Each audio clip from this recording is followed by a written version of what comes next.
Hi friends, welcome to ஒன்சி recipes and vlogs. எல்லோரும் எப்படி இருக்கீங்க?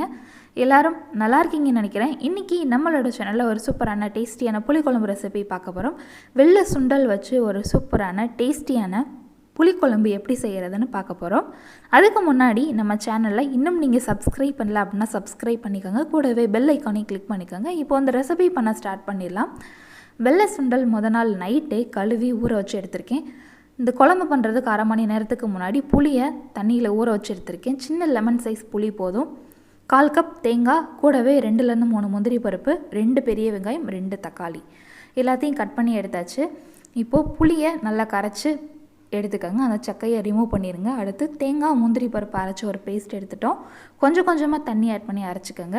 வெங்காயம் தனியாக அரைச்ச ஒரு பேஸ்ட் ரெடி, தக்காளி அரைச்ச பேஸ்ட் ரெடி. இப்போ இந்த குழம்பு பண்ண ஸ்டார்ட் பண்ணிடலாம். அடுப்பில் ஒரு கடாய் வச்சுருக்கேன். கடாய் நல்லா ஹீட் ஆன பின்னாடி அதில் 2லேருந்து 3 டீஸ்பூன் அளவு ஆயில் ஆட் பண்ணிக்கலாம். ஆயில் நல்லா சூடான பின்னாடி அதில் கடுகு, உளுந்து, வெந்தயம் ஆட் பண்ணிக்கலாம். புளி ஆட் பண்ணி எந்த ஒரு ரெசிபி பண்ணாலும் வெந்தயம் ஆட் பண்ணணும். கூடவே கொஞ்சம் கருவேப்பிலையும் ஆட் பண்ணியாச்சு. இப்போது தாளிப்பு ரெடி. இப்போது வதக்க வேண்டிய பொருட்கள் எல்லாம் ஆட் பண்ணிக்கலாம். நம்ம அரைச்சி வச்சுருக்கிற வெங்காய பேஸ்ட் அதில் ஆட் பண்ணி அந்த ஆயிலில் 2 to 3 மினிட்ஸ் வரைக்கும் நல்லா வதக்குங்க. வெங்காயம் பேஸ்ட் ஆட் பண்ணுறதுனால ஆயில் ஆட் பண்ண உடனே வெடிக்கும். அதனால் கொஞ்சம் தூரமாக நின்று அந்த பேஸ்ட்டு ஆயில் ஆட் பண்ணுங்கள். வெங்காயத்தை நல்லா வதக்கின பின்னாடி இப்போது தக்காளி பேஸ்ட் ஆட் பண்ணியிருக்கேன். அதையும் அந்த வெங்காய பேஸ்ட்டு கூட நல்லா மிக்ஸ் பண்ணி கொஞ்சம் நேரம் வதக்கிக்கலாம். கொஞ்சம் நேரம் கழித்து பார்த்தீங்க அப்படின்னா அந்த தக்காளியோட கலர் நல்லா மாறி இருக்கு பாருங்கள். இந்த டைமில் மசாலா பவுடர் எல்லாம் ஆட் பண்ணிக்கலாம். 1/4 டீஸ்பூன் மஞ்சள் தூள், காரத்துக்கு ஏற்ற மாதிரி மிளகாய் தூள் ஆட் பண்ணிக்கோங்க. நான் இன்றைக்கி கொஞ்சம் ஸ்பைஸியாக பண்ண போகிறேன். 3 டீஸ்பூன் அளவு மிளகாய் தூள் ஆட் பண்ணியிருக்கேன். அடுத்து குழம்பு மிளகாய் தூள் ஆட் பண்ணிக்கலாம். 3 டேபிள் ஸ்பூன் அளவு குழம்பு மிளகாய் தூள் ஆட் பண்ணியிருக்கேன். உங்கள்கிட்ட குழம்பு மிளகாய் தூள் இல்லை அப்படின்னா மல்லித்தூள் ஆட் பண்ணிக்கலாம். இப்போ மசாலா பவுடர் எல்லாம் கட்டி இல்லாமல் நல்லா மிக்ஸ் பண்ணி விட்டுக்கலாம்.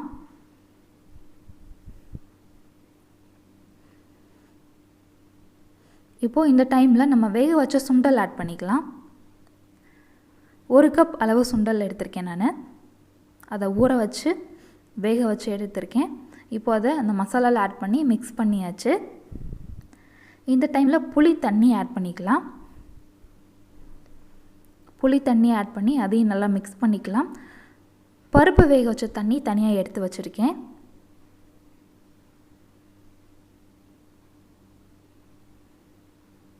இப்போது இந்த மசாலா அந்த சுண்டல் நல்லா கொஞ்சம் நேரம் கொதிக்கட்டும். கொஞ்சமாக சால்ட் ஆட் பண்ணி மிக்ஸ் பண்ணிக்கலாம். பாருங்கள் நல்லா கொதிக்குது. இந்த டைமில் தேங்காய் முந்திரி பருப்பு சேர்த்து அரைச்ச பேஸ்ட் ஆட் பண்ணிக்கலாம். நான் புளிக்குழம்பு 3 விதமாக பண்ணுவேன். இதுக்கு முன்னாடி நீங்கள் பார்த்த புளிக்குழம்புல பார்த்தீங்க அப்படின்னா வெங்காயம், தக்காளி, தேங்காவை 3 ஒன்றா அரைச்சி ஆட் பண்ணியிருப்பேன். இதில் பார்த்தீங்க அப்படின்னா தனித்தனியாக அரைச்சி ஆட் பண்ணியிருக்கேன். இன்னும் 2 டைப் இருக்குது. இது அடுத்த வீடியோவில் நீங்கள் பார்ப்பீங்க.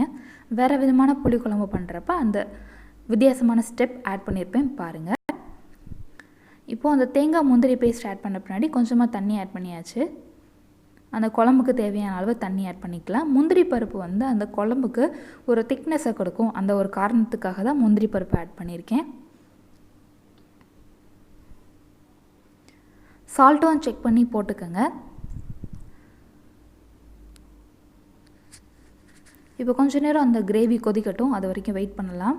கொஞ்சம் நேரம் கழித்து பார்த்தீங்க அப்படின்னா குழம்பு நல்லா கொதிக்குது பாருங்கள். நல்லா மிக்ஸ் பண்ணிக்கலாம். சுண்டல் நம்ம வேக வச்சு ஆட் பண்ணனால ஒரு ஃபியூ மினிட்ஸ், அதாவது 5 to 10 மினிட்ஸ் வரைக்கும் அந்த குழம்பு அந்த மசாலா எல்லாம் கொதித்து பச்சை வாசனை போகிற வரைக்கும் வேக வச்சா போதும்.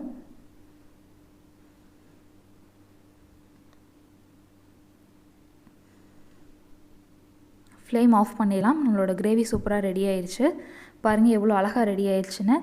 இதே மாதிரி நீங்களும் வெள்ளை சுண்டல் வச்சு புளிக்குழம்பு ட்ரை பண்ணி பாருங்கள். சாதத்துக்கு ரொம்ப சூப்பராக இருக்கும். இந்த ரெசிபி உங்களுக்கு பிடிச்சிருந்துச்சு அப்படின்னா இந்த வீடியோக்கு ஒரு லைக் கொடுங்க. எல்லாத்துக்கும் ஷேர் பண்ணுங்கள். மறக்காமல் நம்ம சேனலை சப்ஸ்கிரைப் பண்ணுங்கள். தேங்க்யூ ஃபார் வாட்சிங். Have a great day.